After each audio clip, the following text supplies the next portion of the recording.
ጳውሎስ በፊልጵስዩስ መልእክቱ ምዕራፍ 3 ላይ እኛስ ሀገራችን ወዴት ነው ያለው?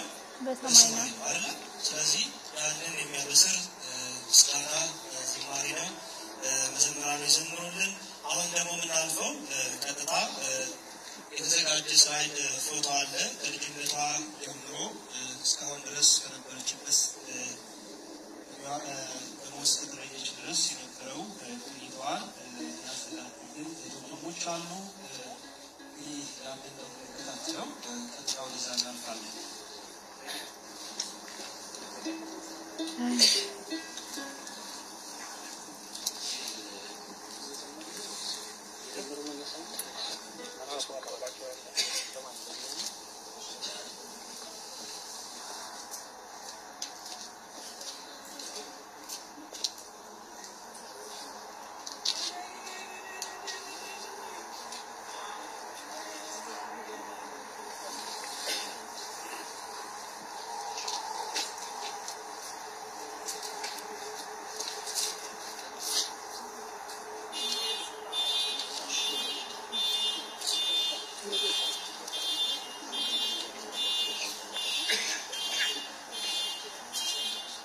ብርሃን ስለሆነ እኮ ግብር ማይታይ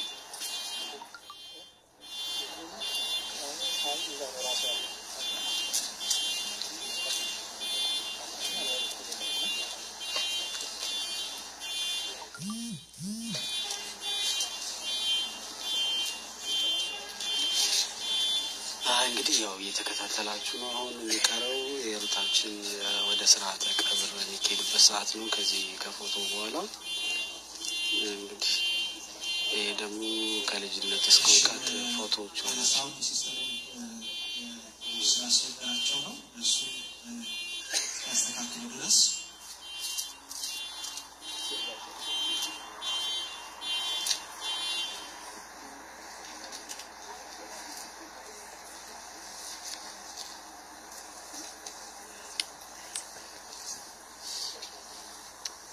ወለተ ጊዮርጊስ ነፍሴ ማረባን ሁላችሁ የሚቀረው ትንሽ ፕሮግራም ነው። አሁን በቃ ወደ ስርዓተ ቀብር ሄዶ እስኪስተካከል ድረስ ጊዜ እንዳይፈጅብን እህቷ ፍቅር እናገረዋለን ስለ እህት ብላለችና ታናሽ ብትሆን ብዙ ነገር እናት ያሳለፈች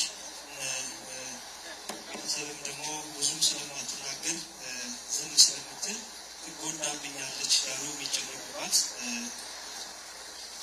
እንግዲህ እናት እሷ ትናገረዋለ ወደ እሷ እናልፋለን። እሷ ተናገር አንደበትን እኛም ደግሞ እናስተልበት እንዲናገር አላት ብለን ሽማይኩን ጋር ተስማምተናል።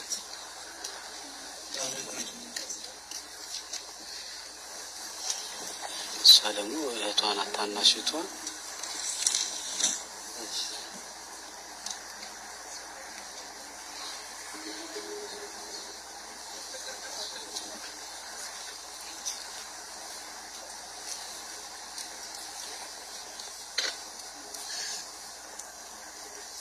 Hello everybody, my name is Vikar and I'm Ruth's younger sister. Thank you all for coming here today. It means so much to my family and I that you came. Ruth was an amazing person, a great role model, a religious leader, and most importantly, the most thoughtful person you could imagine. She always encouraged us to put our hearts in everything we do. And she always told us to love God and each other. Even though Ruth was the one to always set us straight, she was still our best friend. And everybody here today knows how wonderful Ruth was. And she will always be in our hearts, no matter how many days go by.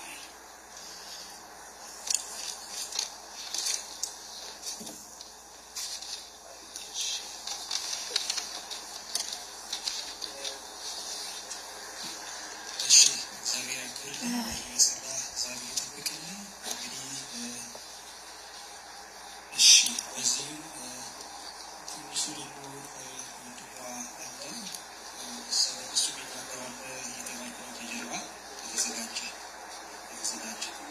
የለም። በኋላ ሲዘጋጅ ይችላል። እግዚአብሔር አምላክ ወንድሞቿን በጸጋ ይጠብቃቸው፣ በሞገስ ያሳድጋቸው። ለእነሱ ብቻ ሳይሆን ለእኛ ሩት ብዙ ነገራችን ናት። እግዚአብሔር ልኖርባል ብዙ ተብለዋልና ወደ አምላኳ ወደ ፈጣሪ ወደ ክርስቶስ ቅዱሳን ህብረት ተደምራ አብራ እያመሰገነች ያለችው። አሁን ቀጥታ የምናልፈው የተዘጋጀው ስላለ ነው። ትንሽ ብርሃን ስለሆነ ስክሪኑ ያህል ይታያቸዋል። አላውቅም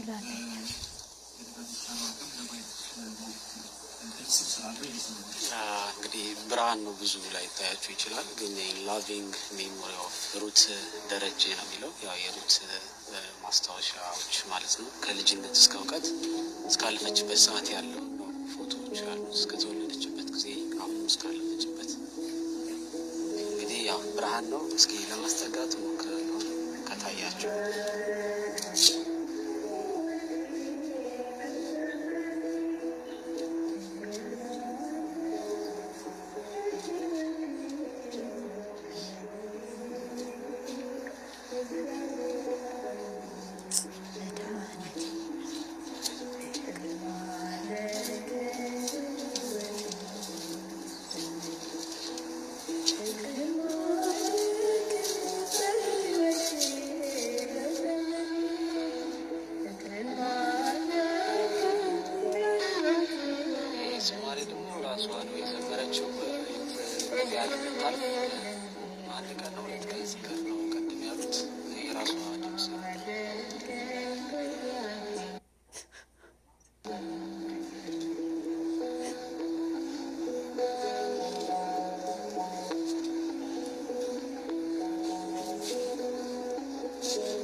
ስንናገረው ቅድም የነበረውን አባታችንም ነገራችንም ሲናገሩ በነበሩት እስከ መጨረሻው ጊዜ ድረስ እያመሰገነች በህይወቴ በዘመኔ ደስ የሚለኝ ለእኔ በወንጌል ማመኔ እያለች እግዚአብሔርን እያመሰገነች ስለገባት የምትሄድበትን ስላወቀች እንግዲህ እህታችን ወደ አምላኳ ሄዳለች።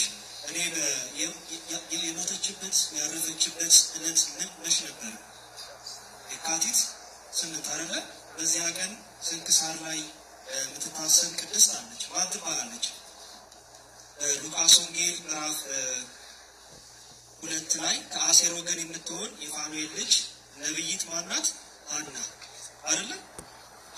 ዘመኗን ሁሉ በጾም በጸሎት እያገለገለች ቀን ከሌሊት በቤተ መቅደስ ትተጋ ነበር ይላል።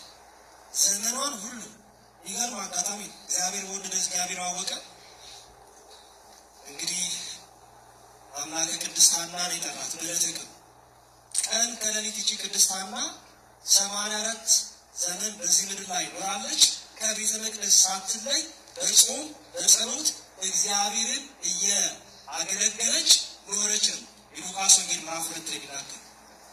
በነበራት ዘመን እህታችን ሩትም ቀን ከሌሊት እግዚአብሔርን እያገለገለች ማለትም እያመሰገነች እያወደሰች ክብሩን ከፍ እያደረገች ስለሆነባት ነገር ስለደረሰባት ነገር ስሙን እያነሳች እየባረከች አምላኳን እያመሰገነች አልፋለች። ይህ መታደል ነው። ብዙ ሰዎች በዚህ በጥቃቅን ነገሮች ስንፈተን እግዚአብሔርን እንደ ነቢዩ ኢዮብ ሚስት ሰድበሙት አይደል ያለችው? ብዙ ጊዜ እግዚአብሔርን በልቦናቸው ሰድበነዋል። ግን እሷ እግዚአብሔርን እያመሰገነች ማለፏ ይህ እግዚአብሔር ቅዱስ የሆነው መንፈሱ ከእሷ ጋር እንዳጸናት እንዳበረታት የሚያሳይ ነው። ለእኛ ደስታ ነው፣ ተስፋ ነው። አሁን ወንድሟ ደግሞ ናታን ባለሰባት ስም አለበ ናትናኤል ስለ እህቷ የሚናገረው ነገር አለ። እሱ እናልፋለን። ማይኩን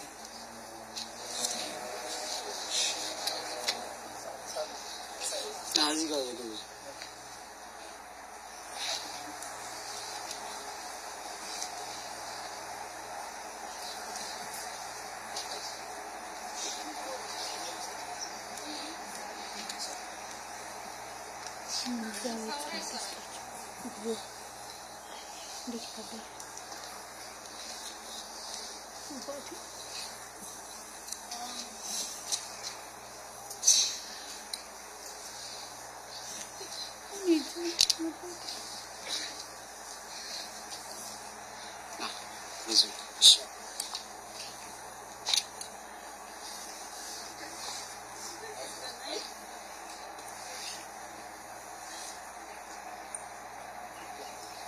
Today,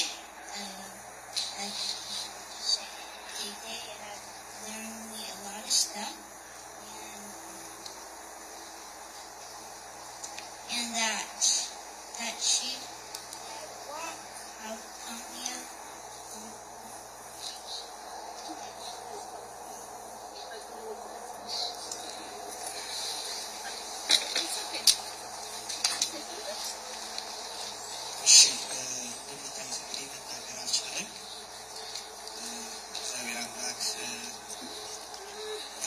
ለእነሱ ብዙ ነገር ናት ታውቃለን። እንኳን ለእህትና ለወንድሞቿ ቀርታ ከአባቷ ጋርና ከእናቷ ጋር የነበራትን ቅርርብ እናውቀው ጉዳይ ነው። የእናትና አባት አይደለም፣ ከዛ አለፈ ነው። ግን እግዚአብሔር የወደደውን አደረገ፣ እግዚአብሔር የፈቀደውን አደረገ። እሱ ደግሞ ሁሉም ያውቃል። ቅዱስ ጴጥሮስ እንደወደ እንኳን አንተ ሁሉም ታውቃለህ። እግዚአብሔር የስራው ልክ ነው። እንዲያረክ እንዲሆንክ አይባልም። የሮሜ መልእክት ምዕራፍ 9 ላይ ሸክላ ሰሪው ሸክላውን እንደወደደ ያደርገዋል፣ አንዱን ለክብር በፈቀደ ያደርገዋል። ከሰሪው ሸክላው ግን ሰሪው እንዲሆነ እንዲያረግ ብሎ የመናገር ስልጣን አለን ይላል። የለም፣ እግዚአብሔር የወደደን አደረገ። ወደ እሱ ጠራት፣ ወደ እቅፍ ወሰዳት። ስለዚህ እናመሰግነዋለን። በቃ እኛ ወደዛ ነው የምንሄደው። ይልቁ ማልቀስ ለራስ ነው፣ በቁም ላለን ለራስ ነገ ደግሞ እኛው እንደዚህ ይደረግልናል። ተዘጋጅተናል ወይ ነው። ራእይ ምዕራፍ 3 ላይ ቁጥር 2 ላይ በሕይወት ስላለ ምን አለ ስም አለ ነገር ግን ሞታል ይላል። በቁም እያሉ መሞትም አለ። እግዚአብሔር ከዚህ ሰውር ተዘጋጅታ ተጠብቃ አምና ምግባር ከሃይማኖት አሟልታ ወደ ክርስቶስ አምላክ ወደ ፍጣሪ ሄደችው። አሁን መርሃ ግብራችን እያጠቃለልን ያለነው ቤተሰብ ዘመድ አዝማድ እንግዲህ የሚናገሩበት ጊዜ ነው። ከዛ አስቀድሜ ግን መምህሯ አስተማሪዋ በዚህ በሀዘን ጊዜም ብዙ ሰዎች አብረው ነበሩ ከእናትና ከአባት ጋር።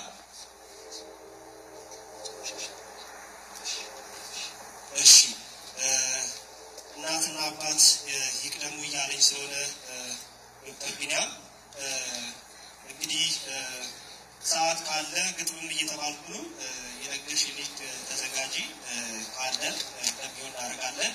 እስከዛ ግን እናትና አባቷ ታስተላልፉት መልእክት ካለ አውደ ምሕረቱን ለእናንተ ልትተና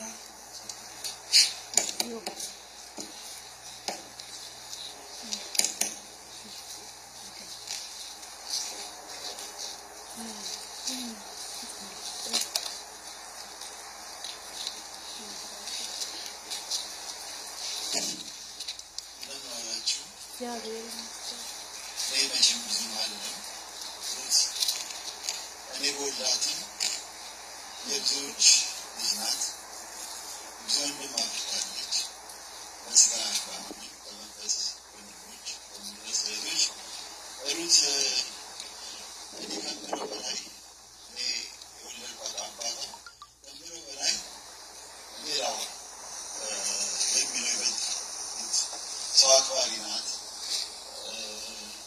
አዛዥ ናት፣ ቅን የሆነች ልጅ ናት።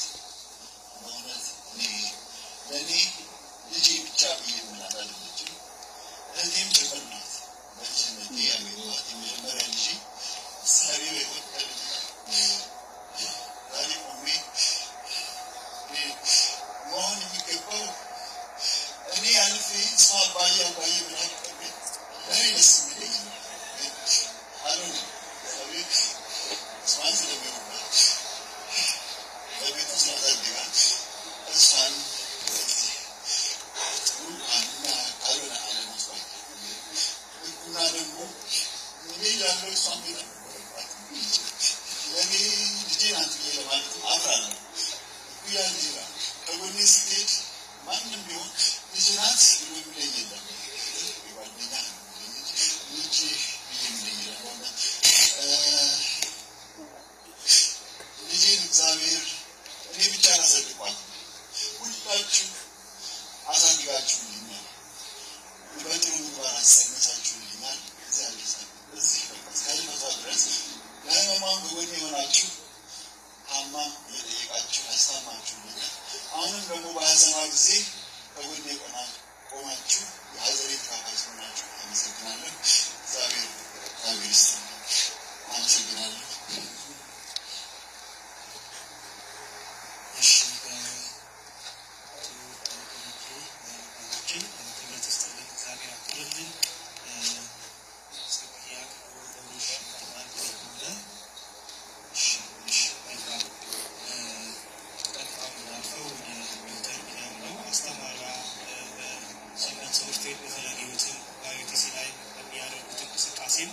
አገልግሎት አሉት በዚህ ላይ ብቻ አይደለም የተወሰነው። ለዛ ነው ብዙ ሰው ጋር ደረሰችው እስከ ዲሲ ድረስ ትሄዳለች።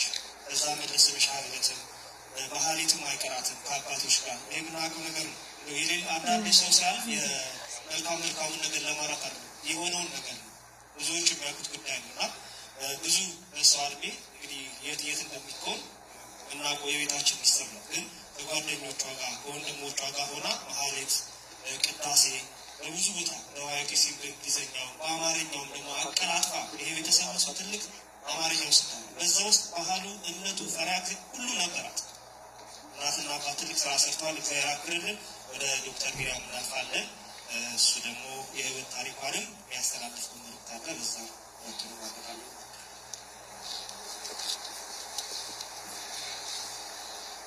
እንደናገራቸው እግዚአብሔር ቤተሰቦች በመጀመሪያ በመላው በፈለገ ህይወት ሰንበት ትምህርት ቤት እና የንግ ኦርቶዶክስ ተዋሕዶ ክርስቲያኖች ወይቲሲ አባላት ስም እህታችን ሩት ከመካከላችን ስለተለየችን የተሰማንን እጅግ ሐዘን መግለጽ እንፈልጋለን።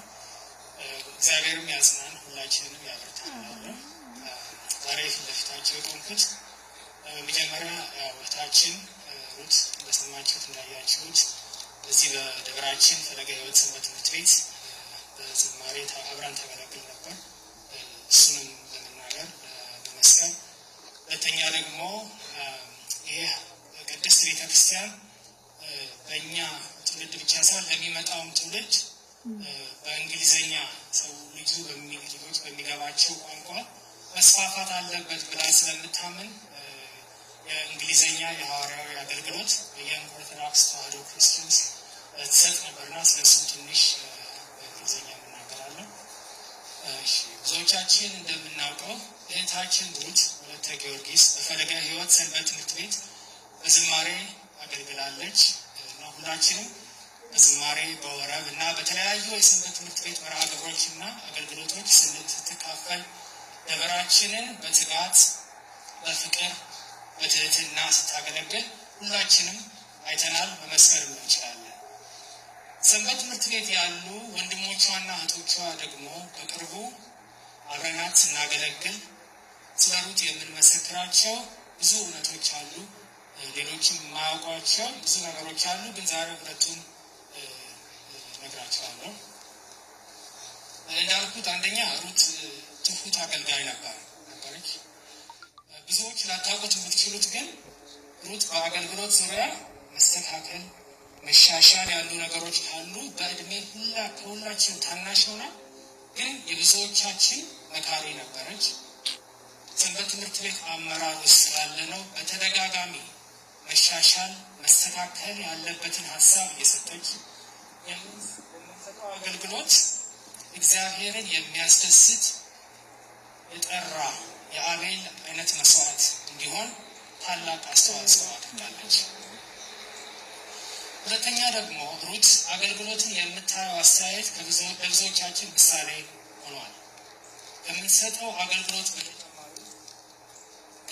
አገልግሎት በተጨማሪ የፍቅርና የአንድነት ግንኙነት እንዲኖረን በጣም ጥራለች። ከቤተ ክርስቲያን ውጭ እንድንገናኝ አገልግሎታችን መረዳዳት መተሳሰብ ያለበት እንዲሆን ሁሌ ትገፋፋን ነበር። ሐዋርያቱ በአገልግሎት ዘመናቸው የነበራቸውን ቅርበት እኛም ሁሌ ትመኝልን ነበር። እኛም በሩት ያየነውን ፍቅረ እግዚአብሔርና ፍቅረ ሰብ በአገልግሎታችን እና በአኗኗራችን ስራ ላይ ለማዋል እንተጋለን።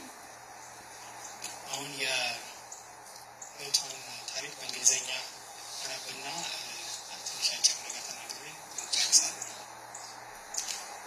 Our sister ዘማሪት Ruth Dereje was born on December 13, 2001 from her mother, Mrs.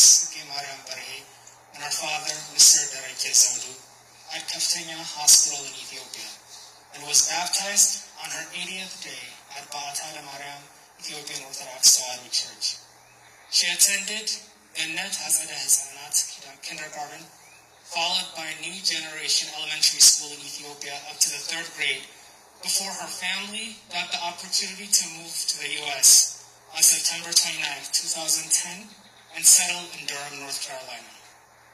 Ruth completed her primary and secondary education in private Catholic schools in Immaculata and Cardinal Gibbons through the efforts of her parents, who worked tirelessly to prioritize her education over their comfort and provide everything she needed to be a successful student.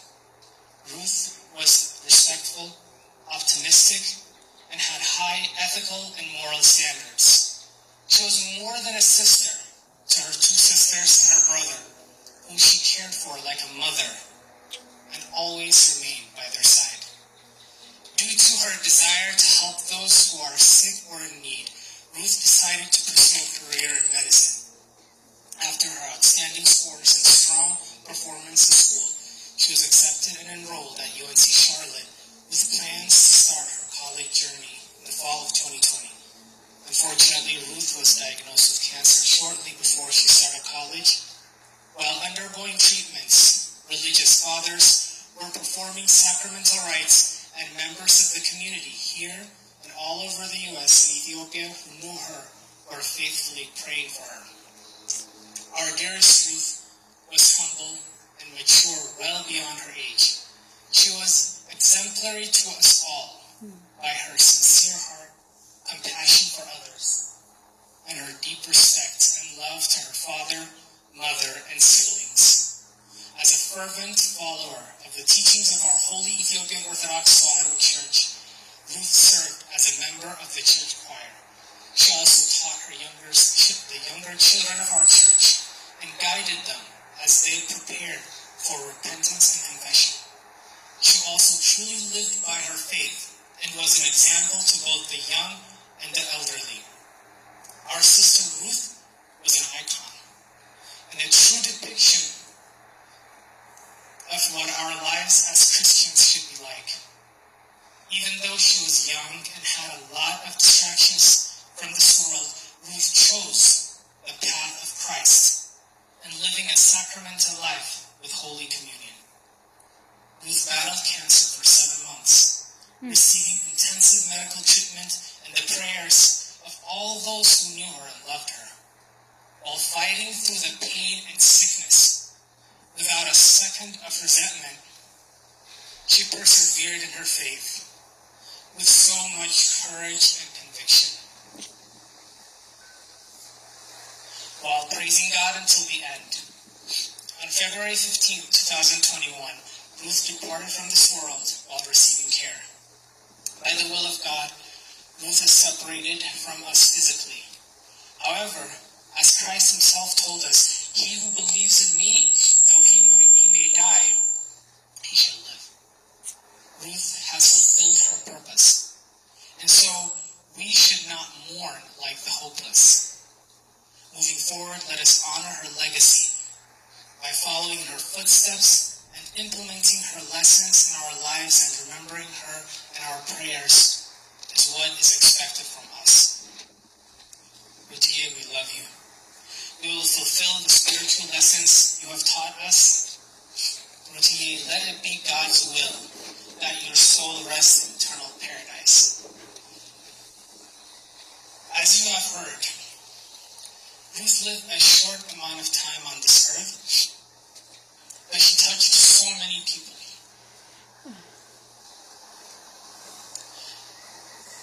For the youth, I just want to say, this is very hard, I get it. This is very hard.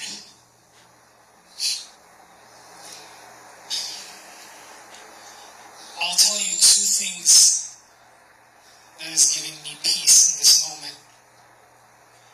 One is realizing God's goodness. See, on this earth we were never promised a heavenly life. This is a world of pain and agony. That's guaranteed for any believer. But God's goodness and mercy and kindness is always bigger. And Ruth knew that. That's right. The second thing is actually what my 7-year-old son told me. He heard us talking. He heard many people talking. Why? We all prayed every night in our family. We used to pray every night. Why did it happen? And he said to me, Daddy, we prayed that God could heal Ruth, and he healed her in his own way. He healed her in his own way. See, to children with innocent minds, healing is not a temporary thing. Healing is not a flesh thing that stays here. Healing is eternal. The main lesson to take away from Ruth's life is that holding onto our faith, holding onto God, holding onto God's family, the Virgin Mary, the holy saints, will give you strength in your darkest hour. King David said, even though I walk through the valley of the shadow of death, I shall fear no evil. And Ruth, 2 days before she left us, she was singing a song that you heard about the joy she had in honoring God and in praising Him all the days of her life. For the youth, this is so hard. But remember, our God is not the God of the dead, He is the God of the living. And Ruth is living with her Creator. As St. Paul mentioned in 2 Timothy chapter 4, verse 7, Ruth fought the good fights. She has finished her race, and she kept the faith. Today is a day of sadness. It's a day of sorrow. It's a day of mourning. But tomorrow should be a day of repentance. It is a day for us to make a choice, to dedicate our lives to God, and that was always Ruth's dream. For people to come and taste the joy she had in having Christ in her heart. To her siblings,